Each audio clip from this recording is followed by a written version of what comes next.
This morning we've got Rob Reynolds on the line with us here, and Rob is an independent sales representative for the Interchange Brokers. Rob, good morning, and thanks again for joining us today. Good morning, Jeff. Thanks a lot.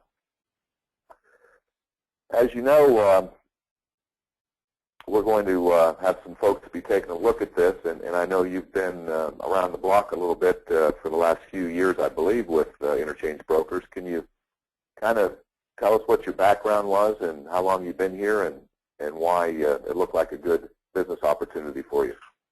Sure. For about the last 15 years, I was involved with L'Oreal USA in the beauty industry, really selling shampoo and conditioners through beauty salons to customers. And after about 13 or 14 years, they kind of decided they wanted to go a different direction, and I was ready to go a different direction too. So really the experience that I had there dealing with all kinds of middle layer companies was a great kind of precursor to the opportunity here at Interchange Brokers. Okay, great. Now I know you picked out a certain client in a business case around the sales cycle. Could you kind of enlighten us to which category of target market that you picked and why you picked it? Sure. Well, it was interesting because it's always easier to choose what you know and go for that particular industry. And what I knew was really selling in the beauty industry. So I had some wholesalers that I had worked with in the past, namely State Beauty Supply out of St. Louis, which is about a $15 million company. And I had contacted them and decided that my niche would be to go to the different beauty stores in the beauty industry and help them, mainly because they do a lot of education, so it gives you the opportunity to deal with emerging markets, and they deal with a lot of card-not-present things, and also they do an extreme amount of retail. So it was a good opportunity for me to experience several kinds of businesses while being in that niche. Very good, very good. Now, was this some relationships that you currently had, Rob, or was this basically just being a rainmaker and getting in from a cold standpoint? Well, it was interesting. These were relationships at the first that I did have in the industry, and really that was a good thing because it gave me a lot of positive momentum to go forward. They were people that I knew, people that trusted me, and people that I knew I could help, and they would give very positive referrals to other people, not only in the beauty industry, but outside the beauty industry. So I found from the start that it was much easier to go with people that I knew and in an industry that I knew. What percentage of your business now do you believe is referral? Oh, there's no doubt.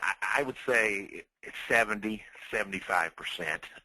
Once you get a couple of good, solid clients and you're helping them, they're very, very willing to assist you and give you referrals. That's really the key to the game.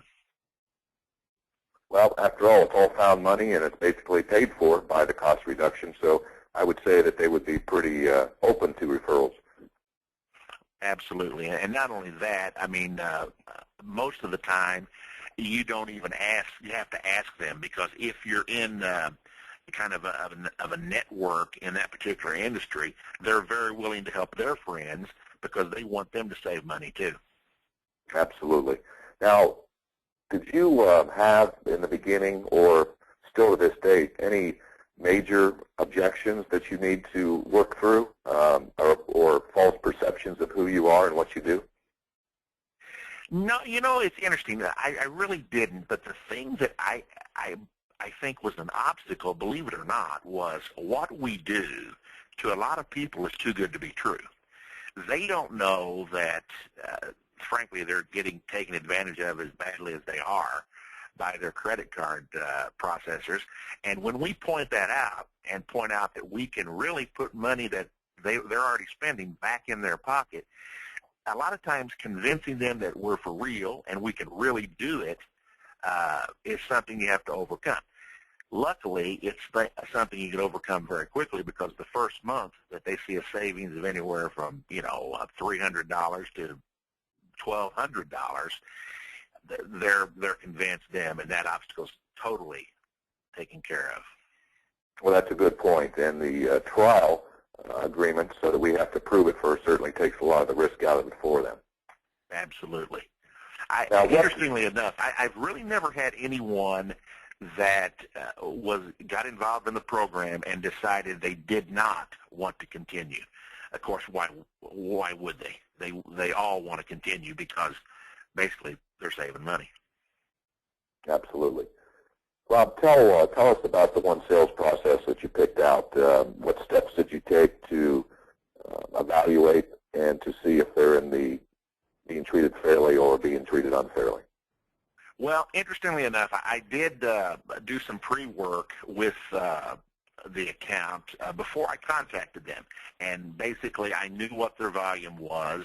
I found out who they banked with and who their relationship was with. Once that was done and we had an introductory go-to-meeting call, it was a matter of basically explaining to them what we did, what we could do, and are you willing to give us a chance to prove it, with no strings attached. If we can't save you money, we're still friends, everything goes on, and we hope you're being treated fairly. We knew very well that they probably were not. After that, they were very willing to give us the merchant statements. We contacted their processor, and then the process started of dealing with them, which was kind of a lengthy process because it was a bank, and they were hard to kind of nail down and get a hold of. Once we got to the right person, we were able to affect their fees, get a lot of those taken off, and change the way really that their business was processed. And after the first month and showing them the savings that we got, they were totally blown away. Perfect. Speaking of that, what's important to the merchant is what's coming back on their table. Do you have a top-of-mind idea of what the cost recovery was for this particular client? I had a feeling that because of the way that they were set up and the fact that they were totally unaware of how they were set up, and they just kind of blindly went with their bank thinking that, well, my bank would never treat me wrong. I kind of had an idea that they would be someone that we could help. I really was surprised with the volume that they do monthly, which is probably in that $600,000 to $700,000 area. I was surprised that they were being taken advantage of as much as they were, and frankly, it was a very interesting news to report to them because we could help them a great deal. Do you know what came back on a monthly basis or over the term back to them? Yeah, it started out around $800 a month, and as we kind of worked with the bank and changed things around, it's now up to about that $1,200 level every month. And with them, that's straight to the bottom line. They consider themselves a small business, and this is just like walking outside and finding the $100 bill under your car. There you go. That's pretty substantial. I'm sure they found something to do with that cost recovery. Now, it wasn't. Yeah, absolutely.